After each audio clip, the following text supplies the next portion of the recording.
First, it's a big day in America today as people take to the polls to elect a new president. But it's been an extraordinary race, with the country's divisions coming to the forefront.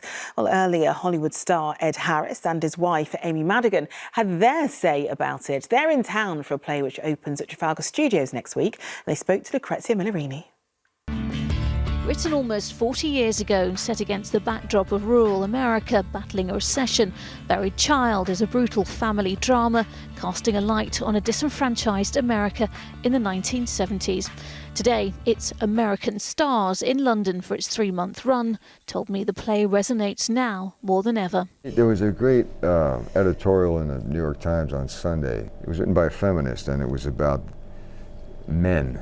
You know, American men, and how they have yet to kind of progress. And in terms of that, yeah, the play is pretty relevant, I suppose. And people do feel very disenfranchised. You know, what's happened to working class and where are those jobs, which I know people in England are facing the same difficult situation. Well, I have choked on these lies my entire career. Well, here and now, the lies stop.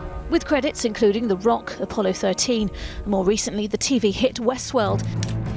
Ed Harris is a big deal in Hollywood, but it's the reality show currently playing out in the US he says he's had to switch off from. It's been described as one of the most, if not the most toxic US election campaign ever.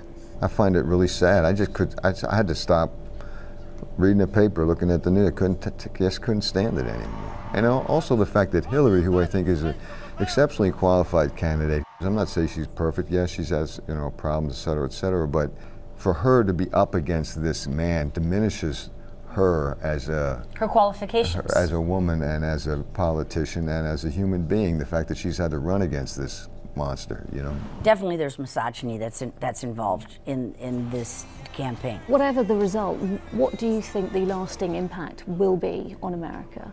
I think a very lasting effect, because I think the misogyny and the racism, they're not going to go away. Will you be staying up all night to watch the results? Absolutely. Amy has been confident from day one. Yes, I have. She has never considered any other possibility than that Hillary's going to get elected president. So we'll see if she's right. Buried Child opens at the Trafalgar Studios on November the 14th.